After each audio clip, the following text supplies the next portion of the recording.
अस्सलाम वालेकुम नाजरीन, आप देख रहे हैं INN चैनल। मैं हूं शेख अहमद अली। आज की खास बात में हम देखेंगे कई अहम कौमी और बैनुल अक़वामी खबरें। छत्तीसगढ़ के नक्सल मुतासरा ज़िले दंतेवाड़ा में गश्त से वापस लौटते हुए फौजी जवानों की गाड़ी को धमाके से उड़ा दिया गया, जिसमें सिक्योरिटी फोर्सेस के 11 अहलकार शहीद और चंद दीगर जवान जख्मी हो गए। पुलिस से मौसूला इतला के मुताबिक जिले के आरनपुर इलाके में गश्त से वापस आने वाले सलामती दस्ते के एहलकार आज दोपहर वापस आ रहे थे कि उनकी गाड़ी को नक्सलियों ने धमाके से उड़ा दिया, जिसमें गाड़ी के ड्राइवर समेत 11 फौजी जवानों की मौके पर ही मौत हो गई। कुछ जवानों के जख्मी होने की भी इतलात है। वारदात की इतला मिलते ही एम्बुलेंस के साथ सिक्योरिटी फोर्स के इजाफी दस्ते मौके पर पहुंच गए। यह वाकया जिले हेडक्वार्टर से 50 किलोमीटर दूर जंगलाती इलाके में बताया गया। एक तवील अरसे के बाद रियासत में नक्सलियों के हमले में इतनी बड़ी तादाद में सिक्योरिटी फोर्सेस के जवान शहीद हुए हैं।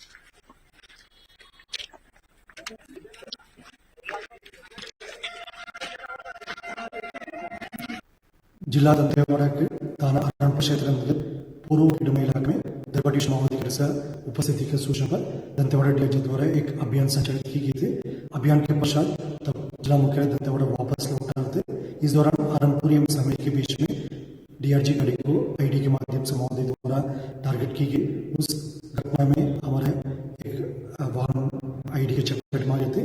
उसमें 10 डीआरजी जवान एवं एक सिविलियन ड्राइवर कुल 11 लोग की शहादत होगी। अतिरिक्त इन्फोर्समेंट पार्टी सीआरपीएफ एवं डीआरजी घटनास्थल पहुंच गई है। अभी घटनास्थल से सभी शहीदों का बॉडी को इवैक्यूएशन का कार्रवाई की जा रही है। स्पॉट में सीनियर ऑफिसर्स का भी पहुंच गई है। लगातार सर्चिंग अभियान जारी है और घटनास्थल की जो निरीक्षण के पश्चात और संपूर्ण विवरण प्राप्त हो।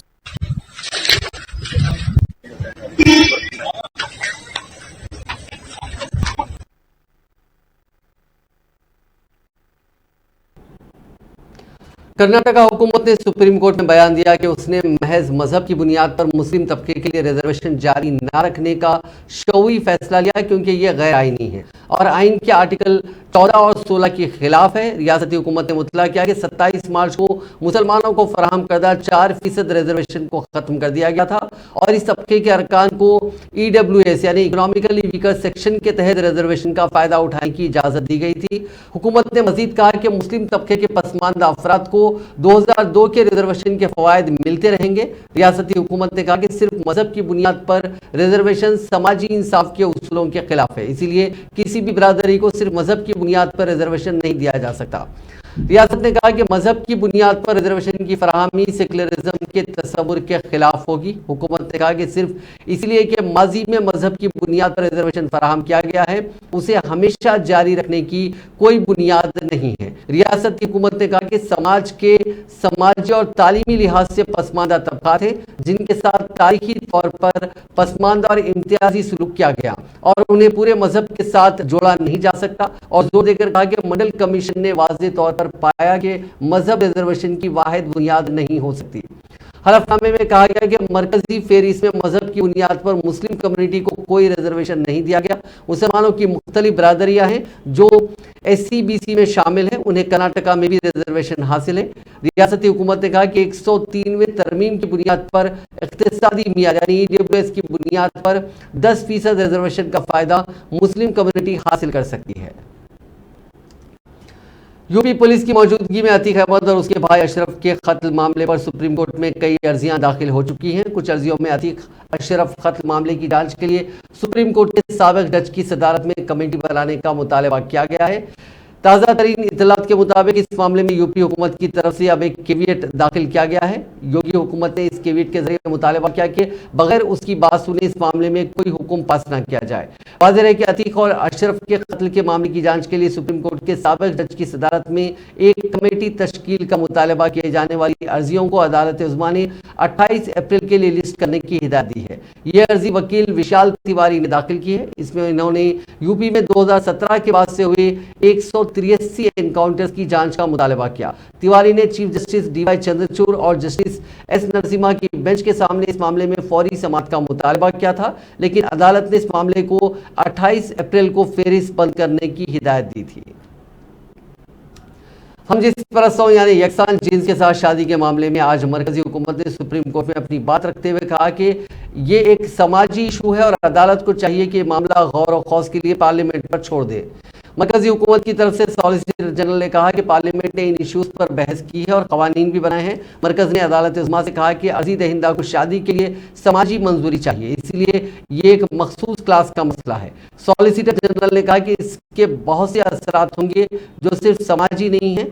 आप हमारी दलीलों पर तवज्जो दें और इसे सिरे से खारिज ना करें। उन्होंने कहा कि यह मसला सिर्फ शादी की मंजूरी से मुताल्लिक नहीं है, इस इशू को लेकर बहस की ज़रूरत है और इस बहस में हर तबके को शामिल होना चाहिए। ये एक ऐसा सवाल है जो पहली बार अदालत के सामने आया है, इसे पार्लियामेंट के सामने होना चाहिए। कलकत्ता हाईकोर्ट ने खड़गपुर के इंडियन इंस्टीट्यूट ऑफ टेक्नोलॉजी के तालिब इल्म फैजान अहमद की लाश का दोबारा पोस्टमार्टम करने का हुक्म दिया है। कलकत्ता हाईकोर्ट ने अपने हुक्म में कहा कि मैयत को खबर से निकालकर कलकत्ता लाया जाए और इसका पोस्टमार्टम किया जाए। फैजान अहमद की लाश गुज़िश्ता साल 14 अक्टूबर को इदारे के हॉस्टल के कमरे से बरामद हुई थी। कॉलेज इंतजामिया ने इसे खुदकशी का मामला करार दिया था, लेकिन अहमद के अहले खाना का इल्जाम है कि उसे कत्ल किया गया। दरियासना कलकत्ता हाईकोर्ट ने कल कहा कि हकीकत मालूम करने के लिए दूसरा पोस्टमार्टम करना जरूरी है। जस्टिस राजशेखर मांधा ने कहा कि मुतवफ़ी की लाश को आसाम में मुस्लिम रसूमात के मुताबिक दफन किया गया। महलूक फैजान अहमद की लाश को निकालने का हुक्म दिया गया। इस मामले में तफ्तीशी अफसर आसाम पुलिस के साथ राब्ता कायम करेगा और इस बात को यकीनी बनाएगा कि लाश या बाकियात को निकाला जाए, रियासती पुलिस के जरिए कलकत्ता लाया जाए और एक ताज़ा पोस्टमार्टम कराया जाए। अदालत ने कहा कि तालिब इल्म के अहले खाना ने लाश निकालने पर रजामंदी जाहिर की थी। अदालत ने इस मामले में एमिकस क्यूरी संदीप भट्टाचार्य की तरफ से नोट किए गए कलीदी नतायज का हवाला दिया। अदालत ने कहा कि मुतवफ़ी के सर के पिछले हिस्से पर 2 चोटों के निशानात पाए गए। इन निशानात की तस्दीक Sandeep Kumar Bhattacharya lieutenant amicus curiae ने की है। असल पोस्टमार्टम रिपोर्ट में इसका जिक्र नहीं है। पुलिस को जाए वो खुद से एम्प्लोरा सोडियम नाइट्राइट नामी केमिकल मिला था। अदालत ने कहा कि भट्टाचार्य के मुताबिक सोडियम नाइट्रेट एक पीले रंग का पाउडर है जो आमतौर पर गोश्त को महफूज रखने के लिए इस्तेमाल किया जाता है। जस्टिस मांधा ने कहा कि पुरस्रार तौर पर 3 दिन से लाश से बदबू नहीं आ रही थी। इस केमिकल की मौजूदगी मौत के वक्त के हवाले से संगीन सवालात को जन्म देती है। क्या मौत के वक्त और मकतूल की मौत के बाद लाश को महफूज करने के लिए इस केमिकल को इस्तेमाल किया गया? इससे संगीन सवालात उठते हैं। वेस्ट बंगाल में नॉर्थ दिनाजपुर जिले के कल्याणगंज पुलिस स्टेशन की पुलिस को बेरहमी से पीटे जाने का वीडियो सामने आया है। हमलावरों में से कुछ लोग वीडियो रिकॉर्ड कर रहे हैं। दरअसल 21 अप्रैल को 17 साल की आदिवासी नाबालिग लड़की की नहर में लाश मिली थी। राजवंशी तबके का इल्जाम है कि रेप के बाद कत्ल किया गया, जबकि पुलिस का कहना है कि पोस्टमार्टम रिपोर्ट में रेप का जिक्र नहीं है। पुलिस के खिलाफ में इस तबके के लोग मंगल के रोज पुलिस स्टेशन पहुंचे थे। भीड़ पुरतशद्दुद हो गई, पुलिस वालों को पीटा और पुलिस स्टेशन में आग लगा दी। मंगल को आगजनी का वीडियो भी सामने आया था। उधर वेस्ट बंगाल की सीएम ममता बनर्जी ने कहा कि ये सब बंगाल में अमन को दरहम बरहम करने के लिए किया गया। कल्याणगंज पुलिस स्टेशन को जलाने के लिए बाहर से लोगों को लाया गया था। थाना जलाने वालों की प्रॉपर्टी जब्त की जाएगी। बंगाल में बदनामी फैलाने की कोशिश को नाकाम किया जाएगा।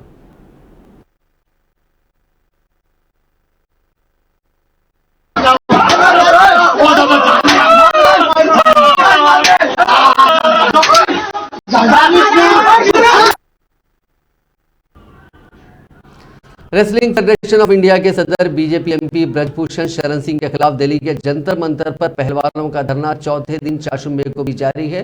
मुल्क के सॉलिसिटर जनरल तुषार मेहता ने सुप्रीम कोर्ट में कहा कि WFI सदर ब्रजभूषण शरण सिंह के खिलाफ FIR दर्ज करने के पहले इब्तिदाई जांच करनी बहुत जरूरी है। सुप्रीम कोर्ट में 4 मई को दिल्ली पुलिस ने एफआईआर दर्ज न करने का जवाब दाखिल किया, जिसमें कहा कि पुलिस इसमें केस दर्ज करने से पहले जांच कर रही है। इल्जामात की जांच के बाद ही एफआईआर दर्ज करने का अमल शुरू किया जाएगा। इसी दौरान आज पहलवानों ने धरने के मकाम पर ही वार्म अप एक्सरसाइज की और आज मुख्तलिफ सियासी जमातों और तंजीमों के लोगों ने भी इन रेसलर से मुलाकात की, जिनमें जम्मू कश्मीर के साबिक गवर्नर सत्यपाल मलिक भी शामिल हैं।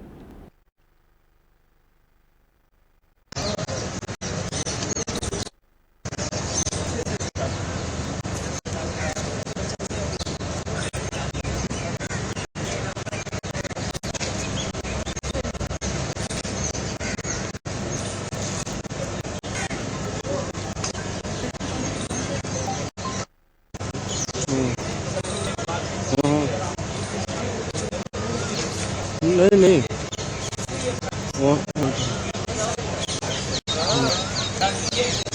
हाँ नहीं।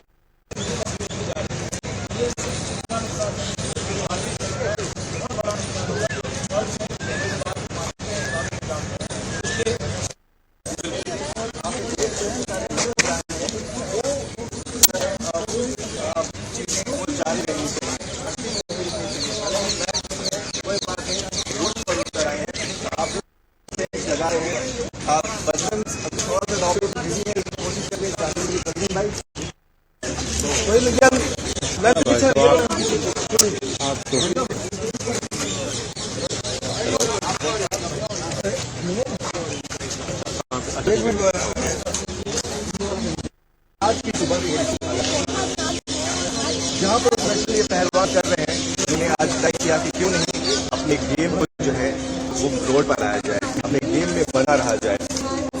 आप देख सकते हैं पिक्चर में बजरंग, जितेंद्र, संगीता, दिनेश, तमाम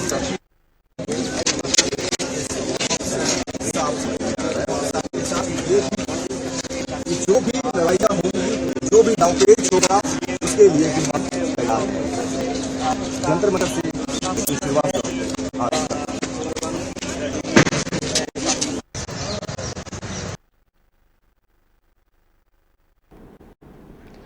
कांग्रेस जनरल सेक्रेटरी प्रियंका गांधी वाड्रा ने कहा कि मुल्क की नामवर खेल हस्तियां खवातीन पहलवानों को जिनसी तौर पर हरासा किए जाने के खिलाफ तवील अरसे से एहतजाज कर रही हैं, लेकिन हुकूमत शिकायत पर ध्यान देने के बजाय उनकी आवाज़ को दबाने का काम कर रही है।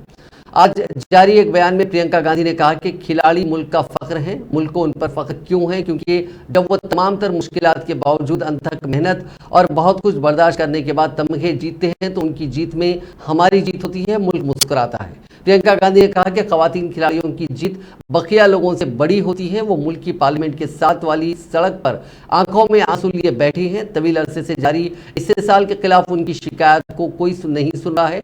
मजबूत बाजुओं लेकिन मासूम दिलों वाली इन लड़कियों ने यकीन किया कि जब हुकूमत ने उनसे कहा कि जांच होगी, लेकिन नहीं हुई।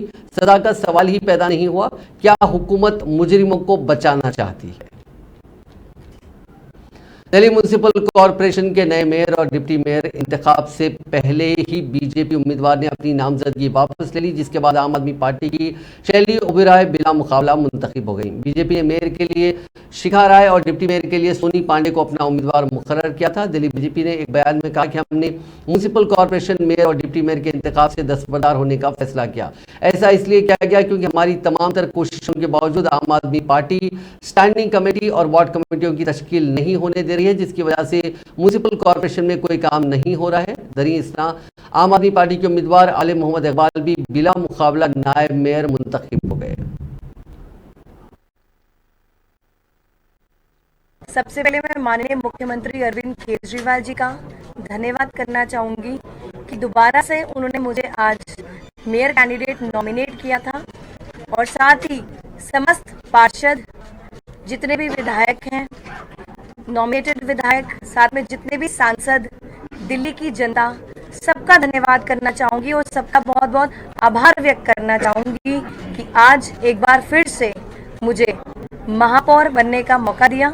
दिल्ली की जनता ने जो सपने देखे हैं, जो दिल्ली की जनता को हमने उम्मीदें दिखाई हैं, उन सब को पूरा करने के लिए ये जिम्मेदारी आज दोबारा से मिली है और साथ ही मैं आप सबको आश्वासन देती हूँ, दिल्ली की जनता को आश्वासन देती हूँ, माननीय मुख्यमंत्री अरविंद केजरीवाल जी को आश्वासन देती हूँ कि जो जिम्मेदारी आज फिर से दोबारा मिली है और जैसे अभी तक ईमानदारी से और साफ नीयत से मैं नगर निगम के कामों को करती आई हूँ, वैसे ही नगर निगम के कामों को करती रहूंगी। साथ ही जो सपने हैं दिल्ली की जनता के, अच्छे स्कूल के, अच्छे अस्पताल के, अच्छी सड़कों के, अच्छे पार्क के, कर्मचारियों के जो भी मुद्दे हैं, उनकी तनख्वाह को लेकर, उनको रेगुलराइज करने को लेकर, उन सब मुद्दों पर हम ईमानदारी से माननीय मुख्यमंत्री अरविंद केजरीवाल जी की जो विजन है उस पर हम पूरी निष्ठा से और ईमानदारी से हम सब मिलकर काम करेंगे और राजनीति से ऊपर उठकर निष्पक्ष तरीके से मैं आपको ये भी आश्वासन देती हूँ कि सदन को चलाएंगे, संवैधानिक रूप से हम सदन को चलाएंगे। और एक बार फिर से बहुत बहुत आप सबका आभार। और दिल्ली वालों को मैं आम आदमी पार्टी की तरफ से बधाई देना चाहता हूं कि दिल्ली वालों ने जिनको वोट दिया, जिनके ऊपर विश्वास करके उन्होंने वोट दिया, जिनको जिम्मेदारी दी उन्होंने कि आम आदमी पार्टी अरविंद केजरीवाल जी के नेतृत्व में जिस तरह से दिल्ली सरकार चल रही है उसी तरीके से अरविंद केजरीवाल जी के नेतृत्व में नगर निगम भी चले और उसके अंदर नेतृत्व करने की जिम्मेदारी जो है वो शैली ओबरॉय जी को मेयर के रूप में, भाई आले इकबाल को डिप्टी मेयर के रूप में आज दोबारा से दिल्ली की जनता ने तरीके से सौंपी है। हम दिल्ली की जनता को बहुत धन्यवाद करना चाहते हैं और विश्वास दिलाना चाहते हैं कि दिल्ली की एमसीडी के अंदर जो काम शुरू हुए हैं वो अब और गति पकड़ेंगे। जैसे ही स्टैंडिंग कमेटी का गठन हो जाएगा, कई गुना स्पीड से कामों को आगे बढ़ाया जाएगा। और साथ साथ मुकेश गोयल जी को भी मैं बधाई देना चाहता हूं। एलजी साहब ने लाभ चाहा, पिछली बार इनको प्रिसाइडिंग ऑफिसर नहीं बनाया, इनका हक था, ये 5 बार के काउंसलर थे, इनका हक मार के गलत तरीके से, गैरकानूनी तरीके से किसी और काउंसलर को दिया गया और उस काउंसलर को सुप्रीम कोर्ट ने फटकार लगाई कि वो गैर कानूनी काम कर रहे थे।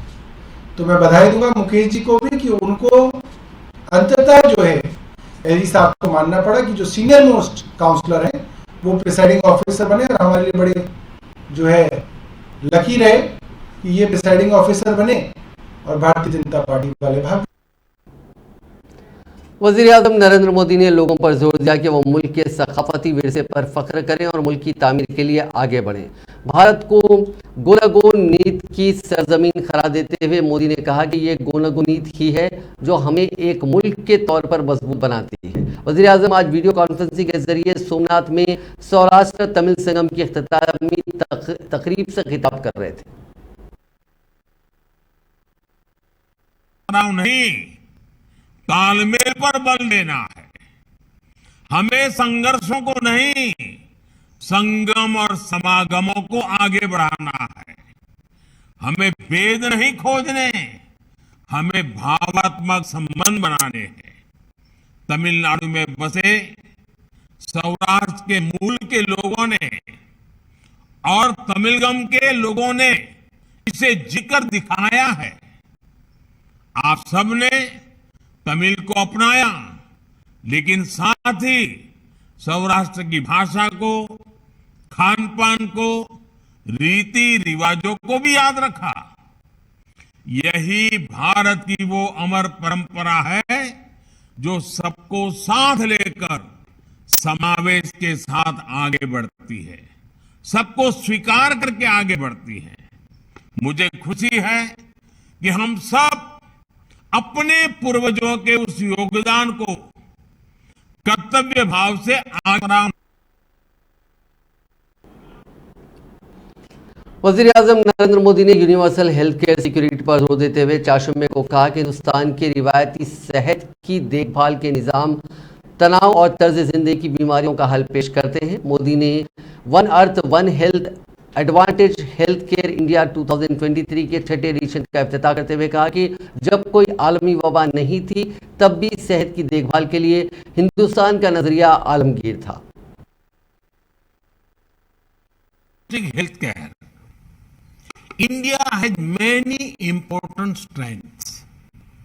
We have talent, we have technology, we have track record, we have tradition. Friends, when it comes to talent, the world has seen the impact of Indian doctors. Both in India and outside, our doctors are widely respected for their competence and commitment. Similarly, nurses and other caregivers from India are also well known. There are many healthcare systems across the world which benefit from the talent of Indian professionals. India has tremendous diversity in culture, climate, and social dynamics. Healthcare professionals trained in India are exposed to diverse experiences. This helps them develop skills that can meet the needs of different situations. This is why Indian healthcare talent has won the world's trusted health. नायब सदर जमहूरिया जगदीप धनखड़ ने आज नई दिल्ली में मन की बात eight 100 के मौजू पर कौमी कॉन्क्लेव का इफ्तिताह किया। इस मौके पर खिताब करते हुए उन्होंने कहा कि मन की बात से मुल्क की तहजीबी इक़दार की अक्कासी होती है। जगदीप धनखड़ ने वज़ीर आज़म नरेंद्र मोदी के माहाना रेडियो प्रोग्राम को मुस्बित अंदाज़े फ़िक्र की एक रोशन मीनार से ताबीर किया जो मुल्क में हर शख्स के दिल पर अपना असर छोड़ती है। उन्होंने इस प्रोग्राम के गुनागुद के गुलदस्ते से ताबीर किया और कहा कि एक ऐसे वक्त जब दिन रात सियासत हो रही है, आकाशवाणी पर यह प्रोग्राम एक गैर सियासी प्रोग्राम है। नायब सदर जमहूरिया ने कहा कि माहाना प्रोग्राम में मुख्तलिफ मौज़ूआत पर बात होती रही है और यह तहजीबी इक़दार की अक्कासी करता है। इस प्रोग्राम में फिल्म स्टार आमिर खान ने भी शिरकत की।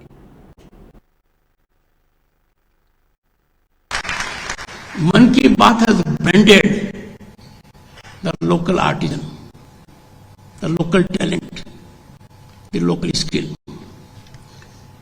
If I put it in shorter space, Man ki baat, a beacon of positivity. And a beacon of positivity at a time when we were in a tunnel and never knew where the light will be there. Suddenly we say, yes, we have seen the light, will ever be in the shine of this light. In a country where we are infested with politics all around, it is apolitical. Even the worst detractors are unable to lay a foundational charge of it is being politically inspired.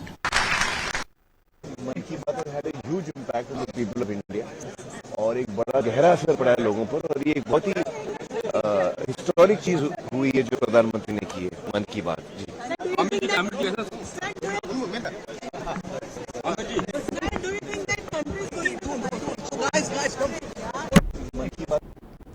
Congress के सदर मल्लिकार्जुन खड़गे ने कहा कि वज़ीर आज़म नरेंद्र मोदी हिंदुस्तान को विश्वगुरु बनाने का बुलंद बांग दावा करते हैं, लेकिन खतर में सजाए मौत का सामना करने वाले हिंदुस्तानी बहरिया के 8 जांबाजों को बचाने के लिए कोई पहल नहीं करते हैं। खड़गे ने कहा कि उन बहादुर फौजियों को खतर में कैसे और कब से यरगमाल बनाया गया है और हुकूमत हिंद उन्हें बचाने के इक़दाम क्यों नहीं कर रही है।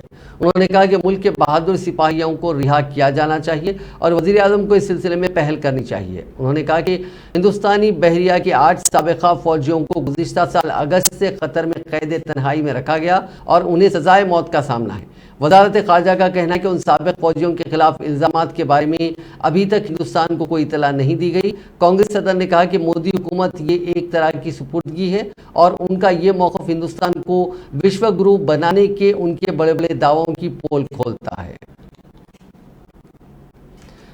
कांग्रेस सदर मल्लिकार्जुन खड़गे ने आज कर्नाटका में मुख्तलिफ इंतखाबी जलसों से खिताब किया। उन्होंने इस मौके पर बीजेपी हुकूमत को तनकीद का निशाना बनाया और उसे बढ़ती बेरोजगारी के लिए जिम्मेदार करार दिया।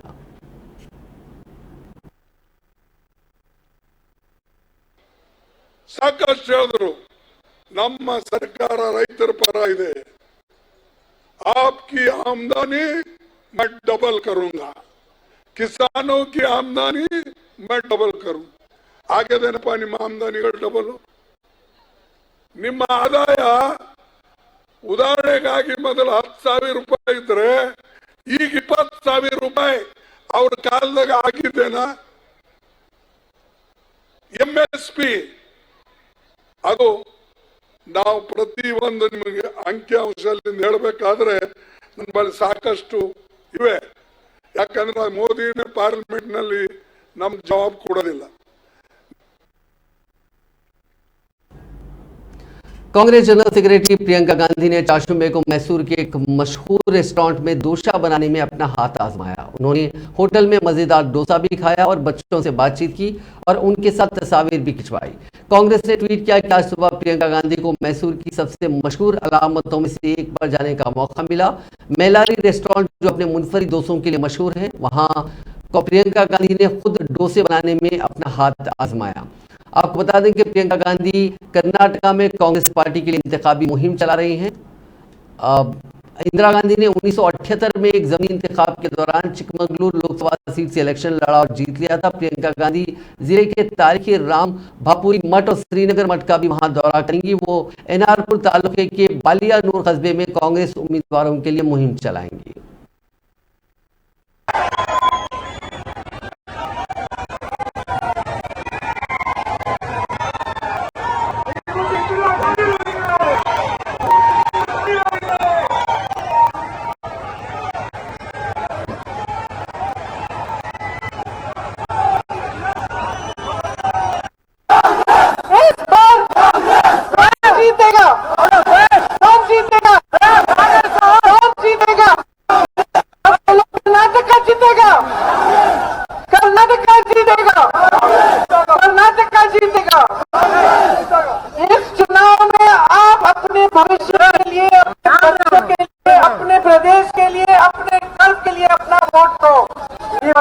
ಚುನಾವಣೆಯಲ್ಲಿ ನೀವು ನಿಮ್ಮ ಭವಿಷ್ಯಕ್ಕೆ ನಿಮ್ಮ ಮಕ್ಕಳ ಭವಿಷ್ಯಕ್ಕೆ ಒಳ್ಳೆ ಭವಿಷ್ಯಕ್ಕೋಸ್ಕರ ನೀವು ಕಾಂಗ್ರೆಸ್ಗೆ ವೋಟ್ ಕೊಡಬೇಕು ಅಂತ।